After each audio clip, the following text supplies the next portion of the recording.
प्रसाद लिया आपने? हाँ हाँ लिया। पूजा तो तुमने बहुत अच्छी करवाई है सालू, लेकिन अभी सीजन तो है नहीं, तो फिर ये किस लिए? अपने अपने कर्म है मिसेस माथुर। वैसे सारा अरेंजमेंट टीटू के पापा ने कराया है, मेरे चड्ढा जी ने। और सीजन का क्या है, वो तो आते जाते रहते हैं। सच कहूं तो ये पूजा मैंने अपने मिस्टर जी के लिए करवाई है।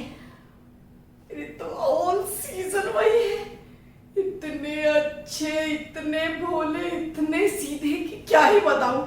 इसीलिए जमाने भर की नजर से छुपा कर रखना पड़ता है मुझे, वरना इस मोहल्ले की तो बेशरम जनानी को तो आप जानती है, दूसरों के हस्बैंड पे डोरे डालती रहती है। तो मैं तो कहती हूँ मिसेस माथुर, आप भी पूजा करा ही लो।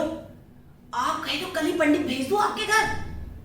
ऐसे मंत्र पढ़ेंगे, ऐसे मंत्र पढ़ेंगे कि रिश्तों की लाइन लग जाएगी चांदनी के लिए। अब मैं क्या आपकी प्रॉब्लम नहीं समझती? कितना कुछ संभालना पड़ता है आपको, दूसरे लोगों के ताने और अपनी बेटी को भी। वैसे बुरा मत मानना, जमाना इतना खराब है कि लड़की को अगर खुली गाय की तरह छोड़ रखा है आपने तो नहीं रे, मेरा मतलब अगर कहीं कोई ऊंच नीच हो गई तो माँ बाप किसकी जान करेंगे, है जी?